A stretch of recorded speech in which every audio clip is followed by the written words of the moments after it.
101テック始まります。今日のテーマはセキュリティ企業が目撃、ミトス級 AI の脅威です。アンソロピックの AI モデルクロードミトスが4月に発表されて、サイバー攻撃能力の高さに世界が震撼しました。でその危険性から現状世界の約200の組織に限定公開されています。で6月には正式版のミトス5も登場したんですけれども、今アメリカ政府の指令によって提供停止を余儀なくされています。とはいえ AI の進化はまだまだ止まりません。で様々な AI 企業がミトス級 AI を開発するのも時間の問題だと言われています。ではそんな未来にどう備えればいいのか、今日はミトスへのアクセス権を得たアメリカのセキュリティ企業の CEO の方にお越しいただきました。 ID 管理サービスを提供するオクタの創業者で CEO のトッド・マッキノンさんです。So we are joined by Todd McKinnon, co-founder and CEO of Okta. Thank you very much for being here. Thanks for having me. I'm excited to have the conversation. Yeah. It's the second time for you in Japan. Yeah, second time. That's what I heard. Yeah. Okay. How was it? It's a very good trip. Interest in what we're doing from a company, and of course AI and what's happening in the industry is top of mind for all the big customers and partners and prospects I've been meeting with, and it's a very exciting time in our industry. Yeah. So you're actually the first CEO of the companies that were granted access to Cloud Mythos on the show. And so when Mythos came out, and it showed that it could find the security vulnerabilities like such easily and like faster than anything before. What went through your mind? Like everyone, I wanted access to it, and I wanted to make sure that Okta was secure and that our software and our customers were secure. And so, like everyone else, we jumped all over it, and we've been evaluating it. And it's quite interesting. I think the industry is maybe getting a couple things wrong about it, or maybe not understanding. And as I talk to Japanese companies and security professionals in Japan, I tell them the same thing, which is people think about it as we had zero vulnerabilities in the world, zero risks in the world, and now that there's this magical new security model, now we have hundreds of them. But that's not true. We've always had vulnerabilities. There are vulnerabilities discovered and released all the time. And now this is another tool that is quite an important new tool, but it doesn't take us from zero vulnerabilities to hundreds. It takes us, from some number to incrementally more that we know about. Does that make sense? Yeah. So the way the industry should approach it and the way that companies should defend themselves has to be coordinated with that. So it's not, what that means is that it's not a dramatically different way of acting. It tells us that we should take the precautions and make the changes and make the investments that we've known we should make for a long time. Right. If I could use an analogy, you read in the media all the time about new research about health and nutrition and what makes you live longer, and this kind of research comes out all the time. But it kind of always comes back to the same basic things. If you don't eat too much and you exercise a little bit more and you're more active and you get good sleep, you end up being healthier and living longer. That's kind of what it's like the basics. You go back to the fundamentals of it. So I think these new cybersecurity models, whether it's Mythos from Anthropic or OpenAI has GPT Cyber, similar type of thing, they're telling us that we need to invest in the basics. The industry knows what we need to do is that we need to be good at patching our systems and deploying software and keeping it up to date so the fixes that vendors and developers get deployed. So we have to patch our systems. And Okta does this very well. Our customers do this and strive to do this very well. So another very basic thing is strong, solid identity security. And this is where Okta really comes in. We know that as an industry, we need to not use passwords. We know we need to have strong identity verification, strong authorization, because as these new models help us find new vulnerabilities, the first thing that attackers are going to do is they're going to use these vulnerabilities to try to steal your password, try to take over your account. And we know that if you had strong identity security with a product like Okta, you could be protected against that. Right. So these are important enhancements, and the industry is taking them very seriously. Okta is taking it very seriously. But what it's telling us is that, back to my analogy, it's we have to exercise a little bit more. we have to patch our software. We have to make sure we get good sleep. We have to have good identity security, right, and so forth. Okay, always good to come back to the basics. Yeah. Exactly. That's a lot of in life. It's how life works, right? I know. Sometimes we make things too complicated. Right. Yeah. Okay. Some of our audience might not be familiar with Okta yet. But in Japan, large enterprises like Hitachi or NTT runs Okta for hundreds of thousands of people on your platform, but over 1,000 Japanese companies. Yeah. So could you quickly tell us about what Okta does and why it matters?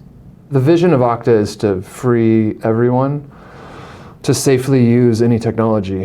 Where the markets and the products we have are in a category called identity management and identity security. But that's really a means to an end. The end goal is we want to free everyone and free companies and individuals to use whatever technology they want.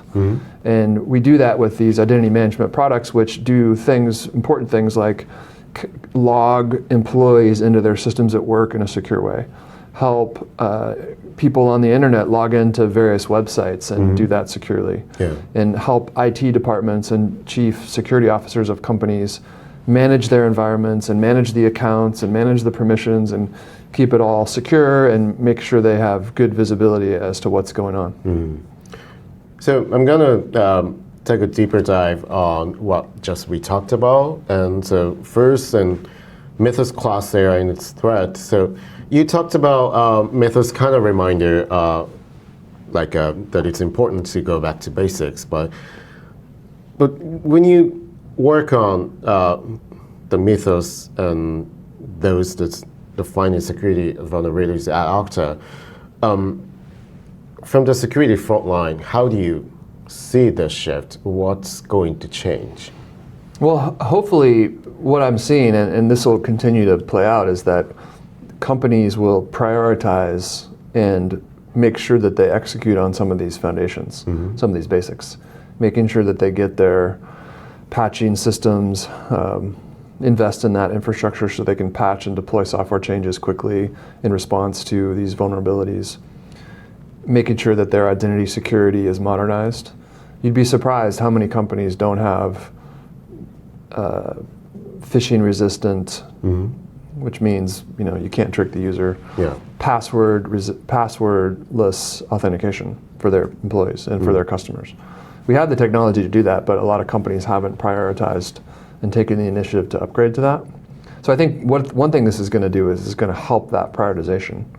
We still have way too many security breaches in our industry, and so we need to get the whole world to upgrade to the things we know that they can do to prevent these issues. And so hopefully all this renewed interest in things like Mythos and ChatGPT or GPT Cyber will get people to, and I'm seeing this, they're prioritizing these things more, and they're one of the reasons why Okta is doing so well. How was everyone at Okta reacting to Mythos capabilities, and were they surprised, or how was that? We took the model and we're using it to testing all our systems internally. But it's like I said before, it's not a brand new thing we're doing that we haven't done before.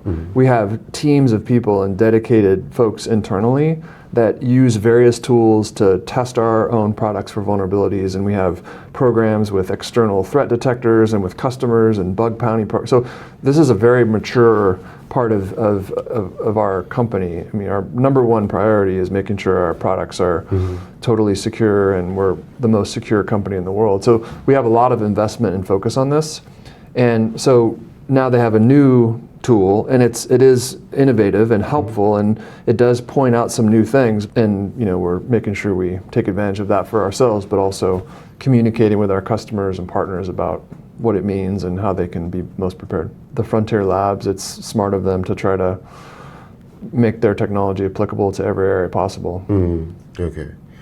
But it's not, I think the narrative that these models are going to just take over all industries is it's pretty unrealistic and unlikely. I think that this apocalypse is one of the things that they talk about in terms of the industry change. Yeah, when I come to Japan for many meetings, I use an interpreter, and the hardest thing, the trickiest thing to translate was the term SaaSpocalypse.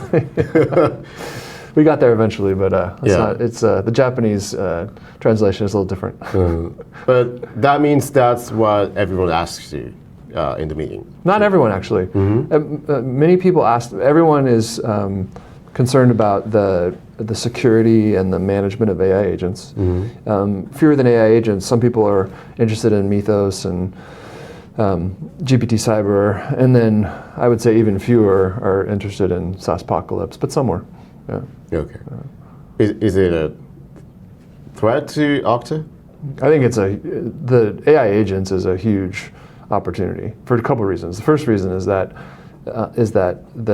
every organization is figuring out how to either, if they're a technology company, they're figuring out either how to make their systems more agentic. If you work at Apple in the operating system department, if you work in Microsoft in the Windows development department, you're figuring out, make no mistake, if you work on Linux, you're figuring out how to put agentic capabilities into your operating system.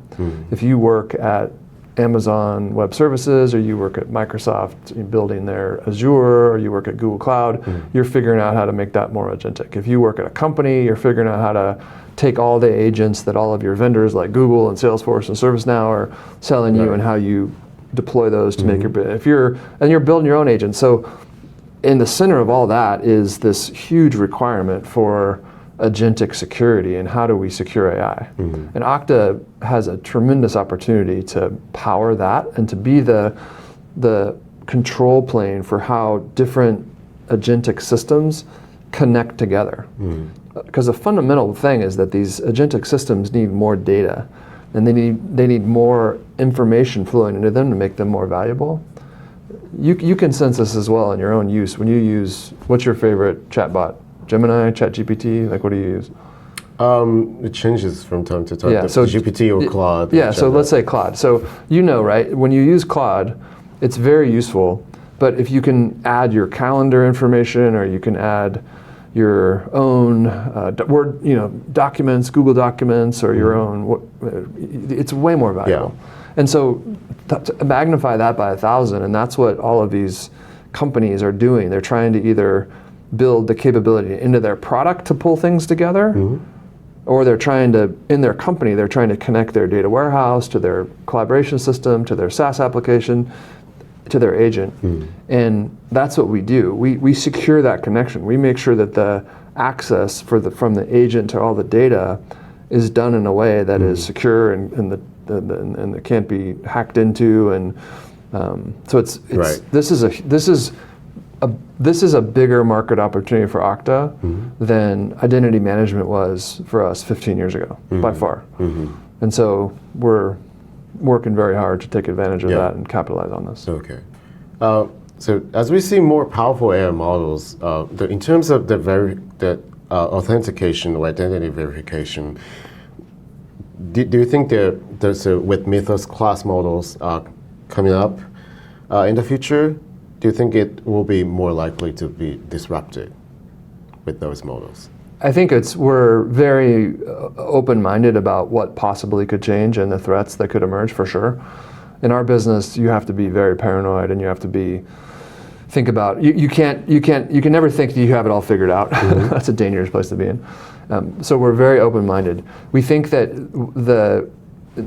what's really important is that the basics and the fundamental of authentication need to be upgraded to phishing resistance, to passwordless, to strong authentication. Like, we know we have the technology to do it, and we have to get there. And that's the clear and present opportunity for everyone to improve their security. And that's true now, and it's true with these new models, and we think it's the best way forward, but we're very open-minded to new threats. By the way, one thing that's also unequivocally true in this technological transition we're going through is that there will be new threats that we cannot anticipate right now. Right. It happened in the internet. Like when we first put all the websites on the internet, we didn't know we needed firewalls. We didn't know we needed virtual private networks. We didn't know that there was going to be ways for one website to trick the user into clicking on another website and sharing. And it was a combination of cyber companies that solve problems with technology. It was a combination of the different infrastructure pieces changing their products so that they were less susceptible to these vulnerabilities. And so that is true as well. So as an industry, I think we really need to make sure we're on top of that. So not just for IT people, for everyone working in the company, I think the new models are the simple reminder to take a closer look at how our authentication or the identity verification is safe with the those tools and the two-factor authentication or multi-factor authentication. Are we doing it right? That multi-factor is old news. It's the new one is it's important because that's not secure anymore. People can steal your SIM card and they can trick the help desk into resetting so it's got to be phishing resistant biometric authentication. That's the new standard, and many companies haven't upgraded to that, and that's what they need to do. Biometric. Yeah. So like it's actually it's actually bound to your fingerprint or bound to your face or in your machine, and it's very hard to trick and very hard to defeat. And the attackers go for the organizations that haven't done that. Okay. So they don't even spend their time trying to defeat the very sophisticated things. So once you get on the modern security, they go spend their time on the companies that haven't done it. So there's an advantage to being on the latest. Besides just it's better and more sophisticated, you make yourself less of a target because you're not the weakest link in the chain. Yeah. Okay. And in this agentic world, there's going to be the same type of thing required. Right now, when companies try to connect all of their systems to cloud, they do it in a very simple way, kind of the equivalent of just having simple password, that you remember. They do the same thing for an agent. There's no equivalent of a biometric for an agent, so they do this simple way, and they don't do a modern way that actually uses the latest and greatest technology for how an agent should connect to a database or an agent should connect to your calendar. And that's what we provide. We provide that plumbing that's modern that says, hey, if your agent gets hacked or gets compromised, they won't be able to steal the information from the database because it's secured through Okta. Okay. So before moving on to the next part, I want to ask you one question. I remember Okta had a security incident in 2023 about the customer support system. That's what I remember. So powerful models like Mythos may make it easier to find vulnerabilities faster. How are you protecting Okta itself, protecting yourself in this new sort of landscape environment? Yeah, we invest a tremendous amount. It's the number one priority for the company to make sure that we are one of the most secure organizations in the world. And I think it comes down to priority and culture. It's how does the company invest and what initiatives and what projects and what priorities get top billing and top priority from my level as a CEO all the way down. I think that's really how you make a difference. And we, of course, use our own products internally extensively to secure our own identities and our own AI agent infrastructure internally, which helps a lot. Right. Yeah. Okay.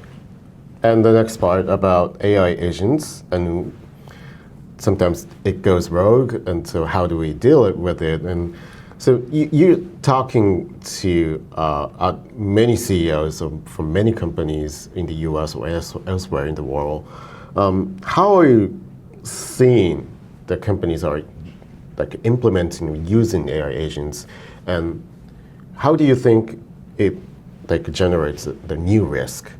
Well, first of all, I'll take a step back. What's happening with AI and specifically with what people call AI agents is it's very important and a very large technological wave and technological transformation that's happening. People argue about how big it is, but it's big. It's at least as big as the internet, which was probably the biggest transition in my lifetime, in my career. I think one of the mistakes people make is they talk about AI agents and they have examples of ChatGPT or Claude Microsoft Copilot, Microsoft Copilot, and they think of an AI agent as a thing or a set of things in technology.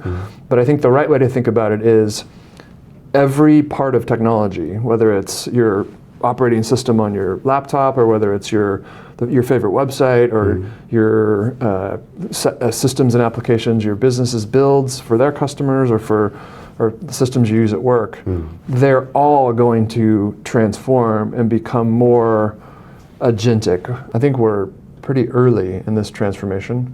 I would say it's kind of like when, remember when the web first started coming out, there were a few websites, and then a few years later, every organization kind of had a website, but they weren't very good. They were kind of simple. They were kind of, they had the phone number of the company and the logo of the company. Right. I think that's kind of the stage we're in now.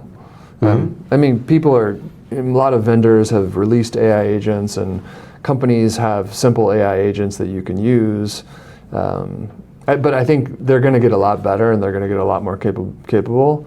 And I think one of those big improvements is going to be connecting more data to the agent from the company, so that you log into you go to a company's website and they have a support agent, and now it might not know that much about you or about your relationship with the company, but in the next couple of years, it's going to know a lot.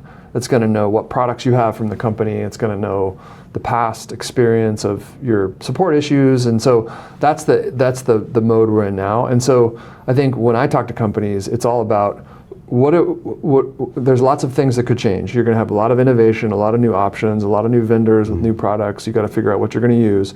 The one thing that's fundamental is that you're going to want to connect. You're going to want to have AI agents everywhere, and you're going to want to connect those agents to data. And so that's a no regrets investment, and that's why our business is doing so well here. They're willing to think about investing in this area, and we have a product and a capability that is very clear that it's going to be required now and for many years in the future. Yeah. So if there are more and more software or database that AI agents connect to, I think the verification authentication issues or the challenges that we're going to see of them, more of them. More increase, yeah, both the number and the importance and the risk of getting it wrong. But yeah, on the other hand, unless you connect to those many apps and databases, you can't really take advantage of the power of AI agents. So how do you do the both? Company going to be able to how am I supposed to do that? address those issues? Yeah. Well, I think there's many things that are required. I think first of all, when you talk to companies, they don't even know how many AI agents they have. Okay. So the first question is, how many agents do I have? And it's not, I mean, it's no one's fault. It's just that AI agents and AI capabilities are pretty easy to use as a user. And so people are logging in and doing, Copilots and ChatGPT, and so they're vibe coding with Claude Code. And so, but Right. if you look at the companies, like who is in charge of monitoring this and making sure that sensitive information is not shared or there's no access that could be exploited? Well, it's IT and it's security. And as an industry, we need to give IT and security better tools to see what's going on. So one of the things our product does is it answers this question for IT and security: where are my agents? What agents do I have? How many people have written Claude Code agents or Claude Cowork agents, and how many people are using Copilot, and how many people are using agents from so we give them that visibility. And then the second question we answer is, what can these agents connect to? To have any chance at balancing the business benefit and the power of all these agents with the risk and how we could keep bad things from happening, you have to have a central control plane. You have to know where your agents are. The second question is what they can connect to. So what is Claude connected to? Is it connected to Jira? Is it connected to GitHub? Is it connected to other software development tools? Is it connected to calendars? And is it connected to my document management? And then what can it do? When the agent connects into my calendar, what can it see? Does it have my permission? Can it see everything I can see? Or is it as if it's my executive assistant? Like what is this? And so by answering those three questions, then you can give the company power to say, okay, I want to make this agent more powerful with these specific connections, with these specific permissions, and I'm willing to open that up because the benefit is very high and the risk is manageable because I have the central visibility. That's what's so powerful about this. So there are I think so many AI agents in the wild called the Shadow AI. Shadow IT, Shadow AI. Yeah. And the other thing that's important to understand is that we're talking about the upgrade or the transformation of all of technology. My applications, the way my email system is going to have agentic capabilities, my computer, my phone, everything is getting upgraded. So what that means is that it's going to take many different companies coming together to manage and secure that, which is very important. There's 0% chance that one company is going to make you agentic or turn you into the agentic potential that's possible. So what would happen if they fail to manage agents? What if agents go rogue? I mean, it's hard to, data leakage and one customer seeing another customer's data. We could sit here and list all kinds of things that could go wrong. So that's why it's so important to put these central visibility and these central guardrails in place in a way that not only manages some of these very real and present risks, but also gives us an option to add pieces in the future that will be needed because there are risks that we can't anticipate. And that's always the case with new technology. Thinking that we know every future risk is not possible and dangerous, by the way, because it means you're not open-minded to being adaptive to as new risks evolve. But your team has, I saw that your team has tested agents and like OpenClaw, and they found out about the potential risk. Yeah. Could you quickly tell us about that? If there's one specific risk, it's easy to mitigate that. It's more like what are the foundational elements you have to put in place to help you be set up for future risks.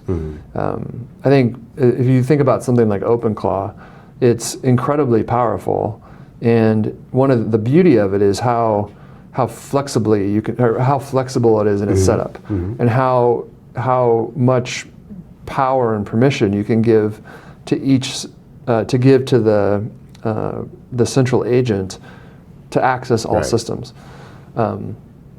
So again, it's like if you are one person setting up your own OpenClaw agent, or you're having automated agents on OpenClaw, then by definition, you have that central visibility, and you can make that decision for how much access do you want to give this agent to your information. So you're in control. Now, if you take that to the enterprise context, that's what's missing. There is no central control because you have 1,000 little agents being written by different people. So bringing that central visibility and control is very important. And I think you talked about kill switch for AI agents. So what is it and why does it matter? It's the ability to disconnect the agent from different systems when something goes wrong. So kill means disconnect. So if the agent doesn't have access to any systems, they can't write data, they can't read any more data, then it's in effect, it can't do damage, so it's killed. So the kill switch is to be able to, from a central control system, sever the connections. That's what kill switch means. Now, why would you want to kill it? Well, there's very basic reason is that there's some problem that gets reported in some system. And you have full, with Okta, you have full traceability and full logging and full visibility. And so you see something's happening in some downstream system that's wrong, so you can stop it, turn it off, investigate what's going wrong. Now, there also might be other products and other capabilities in the environment that detect risk, and we can accept that risk decision and invoke the kill switch based on that risk decision. So it can be manual. You can invoke the kill switch because you learned something goes wrong. Okta can detect something that went wrong and call the kill switch, or other products in the ecosystem. Maybe it's your network security detection, maybe it's something on your computer, can send that command in to kill the connections. So in terms of who turned on kill switch, you talked about it can be Okta or it can be the other company or other software in the ecosystem. So it's not something that Okta can really do on its own. There has to be ecosystem. Well, Okta manages the connections, and killing means disconnecting the connections. So that's the key part. Now, why you decide to kill, or what leads to that action, that's very open and flexible. But Okta is the only one that has the capability and the product to actually manage the connections and thus to kill the connections. And you're announcing a lot of partnership with the Anthropic and other companies, and I'm seeing there are a lot of partnership with Anthropic, and I'm paying attention to that. But how it's going to all work, and what does it mean? It's not. People don't talk about it enough. How amazing of a job that they've done capturing the mind share of the industry. This is a company that barely anyone heard of 2 years ago. Everyone was OpenAI this, and now in 2 years, Anthropic is captured the imagination of the industry. Everything they announce, people assume that massive sectors of the technology industry, especially this year, cyber, and it's quite amazing the job they've done doing that. And as a result, everyone wants to be associated with them. Everyone wants to partner with them, and they're doing a great job trying to keep up. But sometimes I can imagine being Anthropic, it'd be hard to even get through your email every day. So many people wanting to talk to you. Yeah. But what does the partnership with Anthropic mean to Okta? Well, the Glasswing and the Mythos partnership is really important to be in that, like we talked about, the cyber research. We're also very excited about what we are doing with Anthropic for agentic and agent authorization. So we've been working with the industry on a new industry standard for how AI agents connect to resources. And it's a part of a technical protocol called OAuth, and Anthropic a couple weeks ago announced that they're supporting this protocol in Claude, which is awesome because everyone uses Claude as their AI agent. Everyone wants Claude to connect to multiple systems, and they're the first, I would say, major AI agent to adopt this new capability, so we're very excited about that. And the reason it's important for Anthropic is because they're trying to get every user in every organization and not just at work, but at home, to use Claude and to use Claude Code and to use Claude Cowork.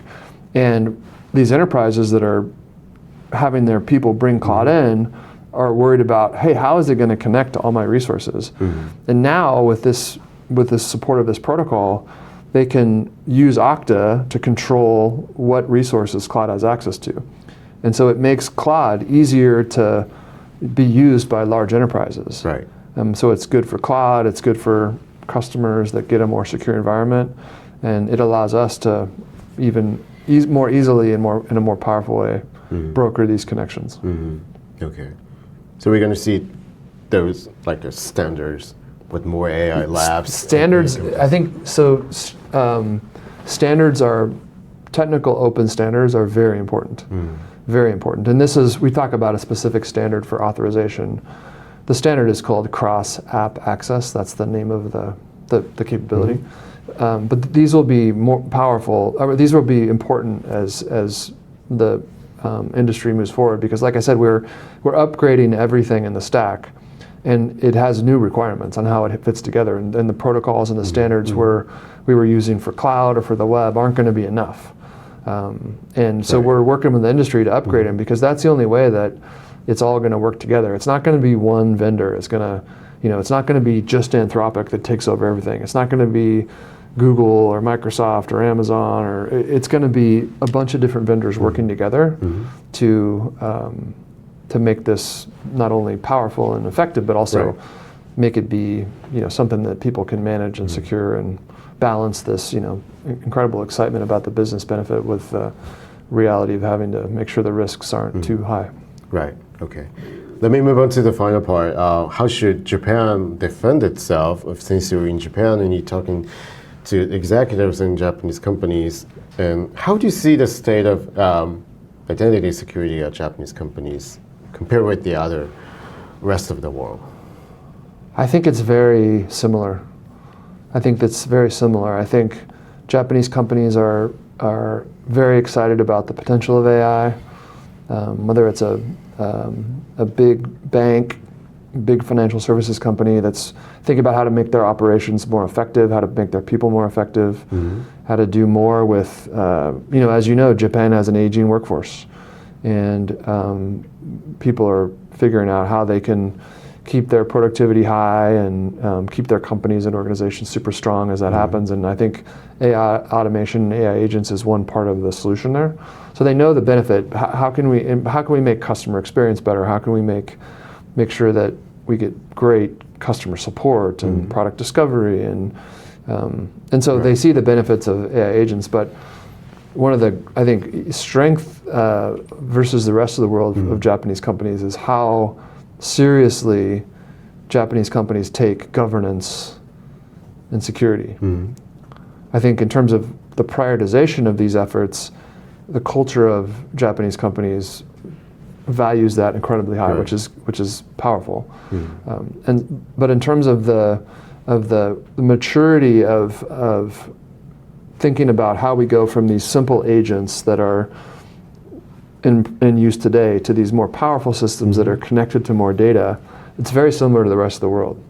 We're relatively early, and we know that we want to connect more systems, but we don't have great tools to do it, and we certainly don't have enough of this central visibility. So the conversations with Okta are, as you could imagine, they're very excited, because the vision we're bringing to the world and to the Japanese market is something that's very important, and it's very timely. Right.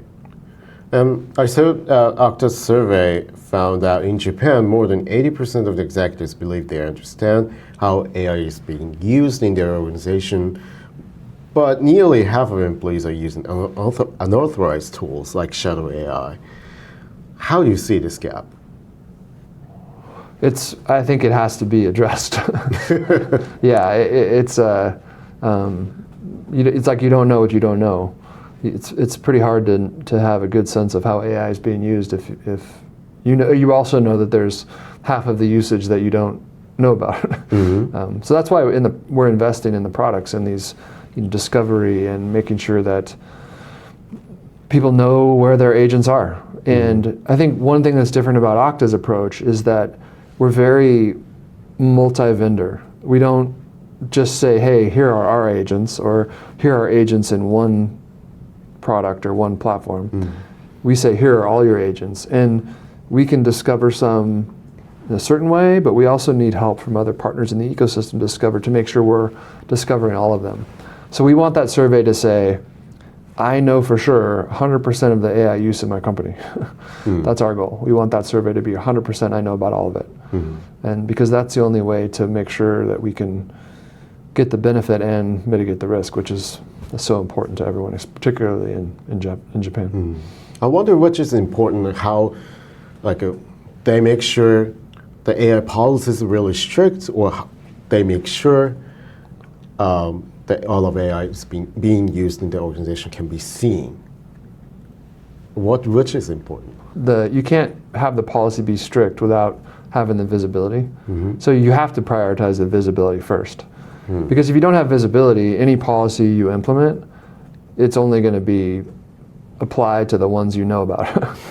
So Right. it's you know, it's like, I don't know what example would be. It's like you can't control what people use for money if you don't have visibility into all the counterfeit money or all the black market money. I mean, maybe my analogy is not great, but, but you have to have that visibility, which is I think the most important thing. Okay. Finally, could you give us a message to Japanese business professionals, like what it's going to look like use AI agents at work in the near future, or how do they get ready for it? I think the main thing that is important is it's going to change. So you can't get ready for it in the sense of like, you know what's going to happen, and I'm going to plan out the exact skills I need, the exact products I need to understand, and the exact method.